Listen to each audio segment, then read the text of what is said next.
జై శ్రీమన్నారాయణ. శ్రీమద్భగవద్గీత 2వ అధ్యాయము సాంఖ్యయోగము 9వ శ్లోకము. ఏవముక్త్వా హృషీకేశం గుడాకేశః పరంతపః నయోత్స్య ఇతి గోవిందం ఉక్త్వా తూష్ణీం బభూవః. ఓం. సంజయుడు ధృతరాష్ట్రుడితో చెబుతూ ఉన్నాడు, రాజా, అర్జునుడు తాను యుద్ధము చేయలేకపోవడానికి తగినటువంటి కారణాలన్నీ శ్రీకృష్ణుడితో చెప్పి, నేను యుద్ధము చేయను అని చెప్పి ఇక మౌనంగా ఉండిపోయాడు అంటూ సంజయుడు ధృతరాష్ట్రుడితో చెబుతూ ఉన్నాడు. ఎవరి అర్జునుడు నిద్రను బద్ధకాన్ని జయించి గుడాకేశుడైనటువంటి వాడు అర్జునుడు. ఎవరి అర్జునుడు శత్రువులను తన తేజస్సుతోనే చంపగలిగినటువంటి పరంతపుడు ఈ అర్జునుడు. ఇంత గొప్పవాడైనటువంటి అర్జునుడు యుద్ధము చేయను అని ఎవరితో చెబుతూ ఉన్నాడు? శ్రీకృష్ణ భగవానుడితో చెబుతూ ఉన్నాడు. ఎవరి శ్రీకృష్ణ భగవానుడు? సకల జీవుల ఇంద్రియములను తన స్వాధీనములో పెట్టుకొని సకల జీవులను నడిపించగలిగినటువంటి హృషీకేశుడు శ్రీకృష్ణ భగవానుడు. ఎవరి శ్రీకృష్ణ భగవానుడు? దుష్టులను తొలగించి భూభారాన్ని తగ్గించి భూమిని సుఖవంతము చేయగలిగినటువంటి గోవిందుడు శ్రీకృష్ణ భగవానుడు. ఇంతటి గొప్పవాడైనటువంటి శ్రీకృష్ణ భగవానుడితో అంత గొప్పవాడైన అర్జునుడు నేను యుద్ధము చేయను అని చెప్పి ఇక మౌనంగా ఉండిపోయాడు అంటూ సంజయుడు ధృతరాష్ట్రుడితో చెబుతూ ఉన్నాడు. ఈ శ్లోకము ద్వారా మనము గమనించి పాటించవలసినటువంటి విషయం, ఏదైనా మనము చేయవలసినటువంటి ఒక పని అది మనకు చేయబుద్ధి కాకపోతే మన బుద్ధికి తోచినటువంటి కారణాలను సాకులను వెతుక్కొని ఆ పనిని చేయకుండా ఉండటం కంటే దానికంటే ముందర పెద్దలను సంప్రదించి వారి సలహాలను తీసుకొని ఆ పనిని చేసే ప్రయత్నం చేస్తూ ఉందాం. ఏవముక్త్వా హృషీకేశం గుడాకేశః పరంతపః నయోత్స్యైతి గోవిందం ఉక్త్వా తూష్ణీం బభూవః. ఓం. అంతేకాకుండా మనం ప్రతిరోజు శ్రీమన్నారాయణుడికి ఒక 8 పనులు చేస్తాం అని మాట ఇద్దాం. ఎందుకంటే శ్రీకృష్ణ భగవానుడు 18వ అధ్యాయములో 65 నుండి 70వ శ్లోకాల ద్వారా శ్రీమద్భగవద్గీత అంతటికీ సారభూతముగా మనకు 8 పనులు చేయమని చెప్పాడు. అలా చేస్తే చాలు, నేను మిమ్మల్ని అన్ని విధాలుగా రక్షిస్తా అని ప్రమాణపూర్వకముగా ప్రతిజ్ఞ కూడా చేశాడు. అందుకని శ్రీమద్భగవద్గీతను అంతటినీ విన్న తర్వాత అర్జునుడు కూడా చివరకు కరిష్యే వచనం తవ, కృష్ణ నువ్వు చెప్పినట్టే చేస్తా అని అన్నాడు. కనుకనే భగవానుడు అర్జునుడికి అన్ని విధాల విజయాన్ని అందించాడు. మనం కూడా ప్రతిరోజు శ్రీమన్నారాయణుడికి ఆ రకంగానే మాట ఇద్దాం. 8 పనులు చేస్తాం అని మనము మాట ఇస్తే అది అష్టాక్షరీ మహామంత్ర జపము చేసినటువంటి ఫలితాన్ని మనకు ప్రతిరోజు ఇస్తుంది. ఇట్లా మాట ఇవ్వటం కంటే గొప్ప పూజ, యజ్ఞము, తపస్సు మరొక్కటి లేనే లేదు. అందుకని నేను అంటూ ఉంటాను, మీరు మనస్సులో భావిస్తూ ఉండండి. ఈ రకంగా మనము మాట ఇస్తూ ఉంటే శ్రీకృష్ణ భగవానుడి ముఖారవిందములో కలిగేటటువంటి ఆనందాన్ని మనం ప్రతిరోజు దర్శిద్దాం, ఆస్వాదిద్దాం.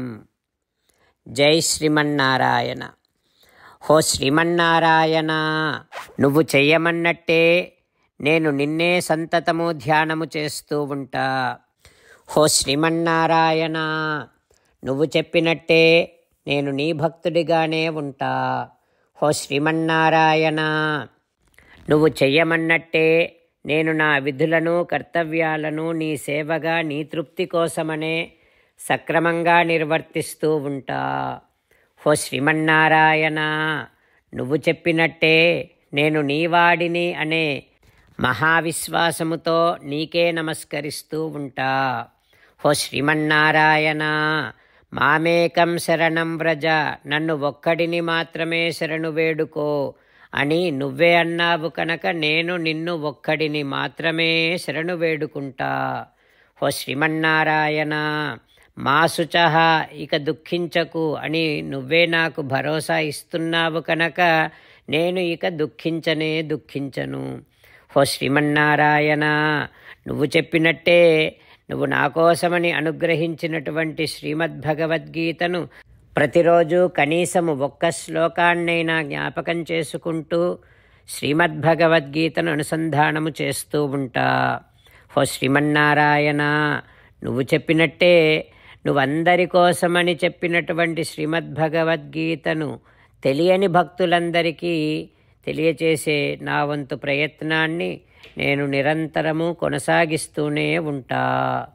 హో శ్రీమన్నారాయణ, నేను నువ్వు చెప్పినట్టే చేస్తా, నీకు నచ్చినట్టే ప్రవర్తిస్తా, నీకోసమే పని చేస్తూ ఉంటా.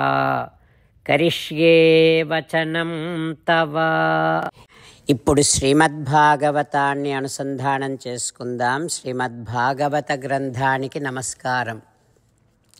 నిగమకల్పతరోర్గలితం ఫలం సుఖముఖాదమృతద్రవ సంయుతం పిబత భాగవతం రసమాలయం ముహురహో రసికా భువి భావుకాః. శ్రీసుఖయోగీంద్రుల వారికి నమస్కారం. యం ప్రవ్రజంతమనుపేతమపేతకృత్యం ద్వైపాయనో విరహకాతర ఆజుహావ పుత్రేతి తన్మయతయా తరవోభినేదుః తం సర్వభూతహృదయం మునిమానతోస్మి. నరనారాయణులకు, చతుర్ముఖ బ్రహ్మకు, సరస్వతీదేవికి, వ్యాస మహర్షుల వారికి నమస్కారం. నారాయణం నమస్కృత్య నరం చైవ నరోత్తమం దేవీం సరస్వతీం వ్యాసం తతో జయం ఉదీరయేత్. శ్రీమద్భాగవతము 8వ స్కంధములో సూతమహాముని శౌనకాది మహర్షులందరికీ ప్రవచనం చేస్తూ ఈ రకంగా చెబుతూ ఉన్నాడు. ఓ మహర్షులారా, శ్రీసుఖ యోగీంద్రుల వారు పరీక్షిన్నరేంద్రుడికి శ్రీమద్భాగవతాన్ని ఉపదేశం చేస్తూ ఇలా చెబుతూ ఉన్నాడు. ఓ పరీక్షిన్నరేంద్ర, బలిచక్రవర్తి వామనునితో, ఓ ప్రభూ, నువ్వు అసురులందరికీ పరమశ్రేయోభిలాషివి. నీ కటాక్షముతో నా అహంకారము తొలగిపోయింది. పరమపురుషుడవైనటువంటి నీచేత బంధింపబడుట నాకు గౌరవమే కదా. హో శ్రీమన్నారాయణ, పితామహో మే భవదీయ సమ్మతః ప్రహ్లాద ఆవిష్కృత సాధువాదః. మా తాత సాధు సమ్మితుడు ప్రహ్లాదుండు నీ పాదకమలంబు నియతి చేరే.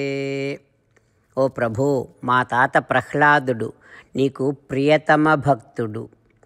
తన తండ్రి పెట్టినటువంటి అనేకమైన కష్టాలకు గురి అయినా సరే అతడు నీ పాదపద్మములను విడవలేదు కదా. ఓయి భగవంతుడా, శరీరం అనేటటువంటిది ఏనాటికైనా నశించేదే కదా. దానిని కాపాడుకొని ప్రయోజనం ఏముంటుంది? ఇక భార్యాబిడ్డలంటావా, వారంతా ఆస్తిని కోరుకునేటటువంటి వారే. మా తాత ప్రహ్లాదుడు ఈ గృహమే సంసారానికి మూలము అని భావించి సంసారాన్ని వదిలి నీ పాదపద్మములను ఆశ్రయించాడు. భవతః పాదపద్మం ధ్రువం ప్రపేదే అకుతః భయం. ఏ విధమైనటువంటి భయములకు తావులేనటువంటివి నీ పాదపద్మములు. అట్లాంటి పాదపద్మములనే గట్టిగా నమ్ముకున్నాడు మా తాత ప్రహ్లాదుడు.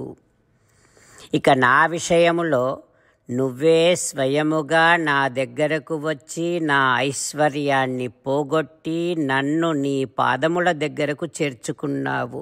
ఎంత అదృష్టవంతుడినో కదా. ఈ పరమాత్మ, ఈ జీవితం అనేటటువంటిది ఎప్పుడు కూడా మృత్యువుకు చాలా దగ్గరగా ఉంటుంది. అందుకని ఇది చాలా అస్థిరమైనటువంటిది.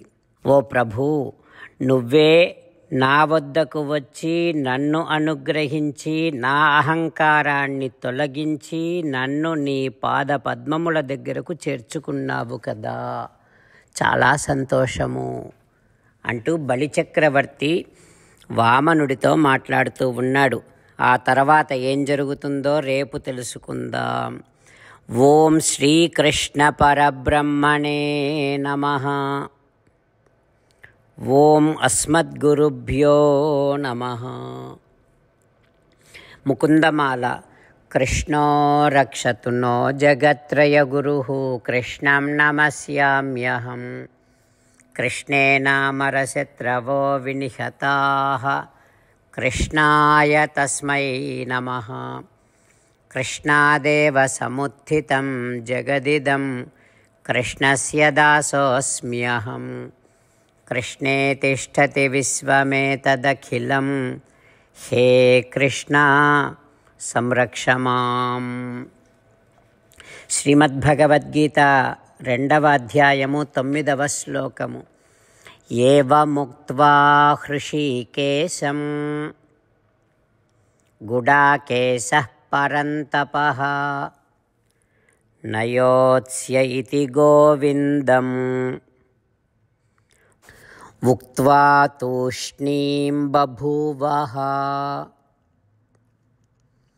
ఏవముక్త్వా హృషీకేశం గుడాకేశః పరంతపః నయోత్స్య ఇతి గోవిందం ఉక్త్వా తూష్ణీం బభూవః.